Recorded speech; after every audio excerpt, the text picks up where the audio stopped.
Hello there, my name is Creepy Trucky and this is my project van.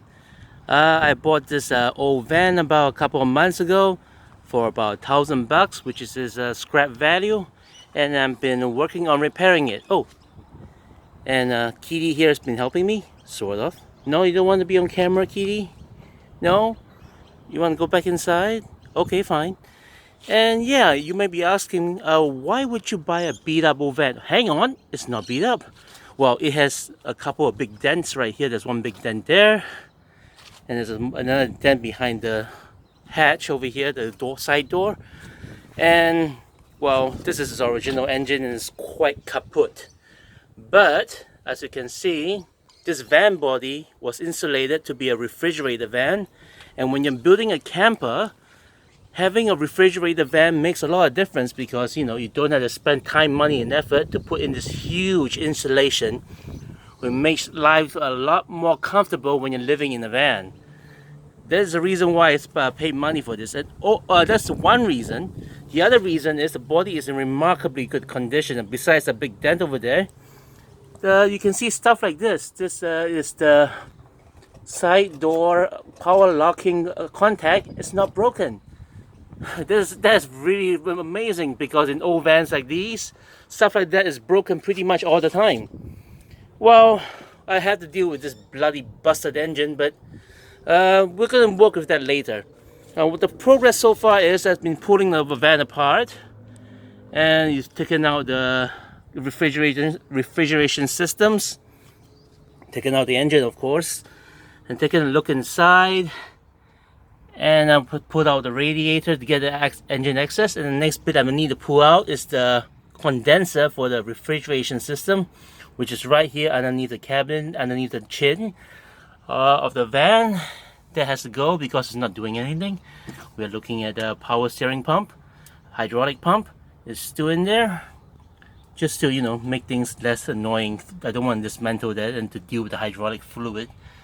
Now, according to the safety inspector and a mechanic, the engine mount has to go as well.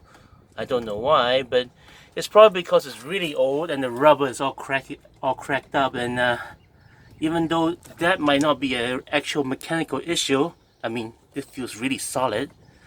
There might still be a inspection issue because laws are weird. But I'm more concerned with stuff like this. This is the choke cable. And as you can see, yeah, the cables are really screwed up here. And well, we can live without a choke. Who cares about a choke? Just leave it untied. But we can't. This here is the handbrake cable. And, oh dear. It has that same problem. It's not showing. Well, you can't see it, but inside here, it's as bad as the choke cable. It's down to one thread of wire in here. So now I looked on eBay for parts, and it will cost $100 to replace this thing. $100, including delivery. And I was like, yeah, no. I am not paying $100 for a piece of wire. Seriously, $100? No way. So what I'm gonna have to do is I'm gonna break out my welder in the box over here. Is my MIG welder, and I'm just going to use flux core steel MIG wire to weld the handbrake cable back together. Now I'm pretty confident I can do that because I learned MIG welding together really thin sheets of metal. I'm talking about 0.5 mil sheets of metal. I'm pretty sure I can weld the handbrake cable back together and make it work properly instead of snapping it the next time I have to pull the handbrake up. But as you can see, I'm working on the van here in the public parking lot, so I'm not going to have enough power to power the welder. I do have an inverter in my work van, but that's not powerful enough to to power up a welder. So I'm going to have to take this generator here that I have in storage. I bought this generator a couple of years ago. That's 3600 watts, and that should be enough to power a welder. And it's brand new. It's been sitting in storage for 2 years. So I'm just going to unbox this, which is the main point of today's video. Take my handy utility scissors, put the phone down. Here we go, and we're gonna open this up and see what's inside. Oh dear, that's broke already. Get rid of the tape. Get rid of the tape. The sun is setting. Summer day, and here in Melbourne, Victoria, the lockdown is over, so things are not so bleak as before. But business has been a little bit slower than usual. Typically in December, we have the Christmas rush and everybody's super busy. And being a van driver delivering boxes, I would have been totally wiped out. I would spend Saturday, which is today, completely unconscious in bed. But yeah, it's not that busy around for obvious reasons. Okay, inside the box, let's see, the first thing we got, part of the frame, who needs a frame? Bubble wrap, get out of here. Instruction manual, who needs that? And okay, looks like the next bit is coming up in one big tug. Here we go. Oh my god, it's heavy. Yep. Go box.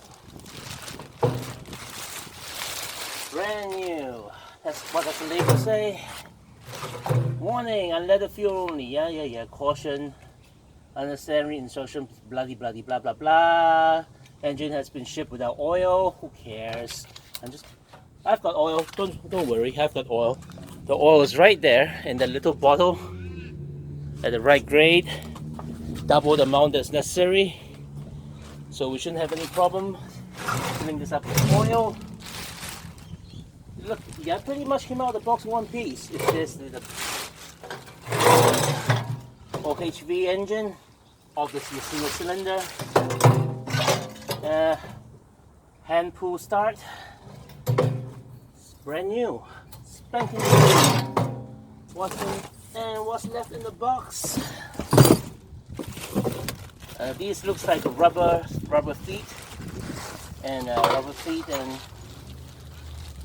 what the heck is this? Bolts, probably for the frame. Bits for the frame, I guess. Wheels for the frame. Nothing important. Little bits, screws probably for frame mounting. I'll find out when I read the instructions, which is never. And as you can see on this, yes, 3 power outlets, Australian outlets. I'll just check if you can see that. Yeah, you can see that. And work zone titanium sounds confidence inspiring. On off switch, outlets 1. Oh, master switches for outlets. And that's an oil dipstick over there, I believe. No, that's not a dipstick.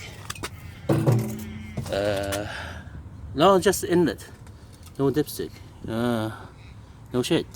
Okay. Alright, so that's about it. I'm gonna start this generator up tomorrow, or whenever I feel, not as lazy as I should be. Get the welder out, power up the welder. Oh yeah, before I do that, I have to pull the cable out completely because it's already unbolted. That end has been taken off the mount over there with the retaining clip removed. Here's a retaining clip on the dashboard.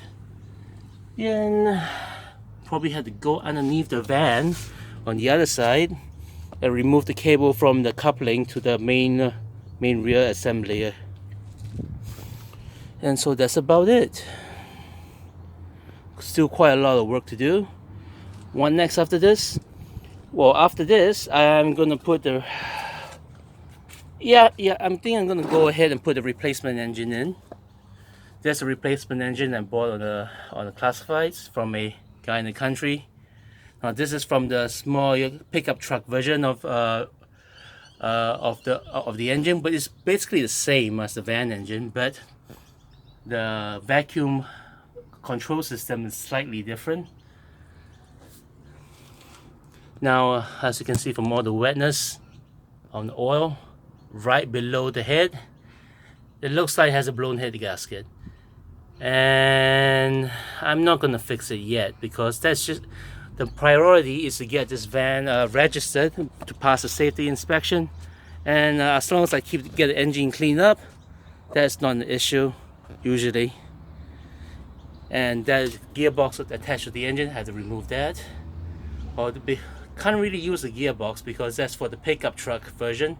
That's a pickup truck gearbox, and it doesn't fit the van gearbox.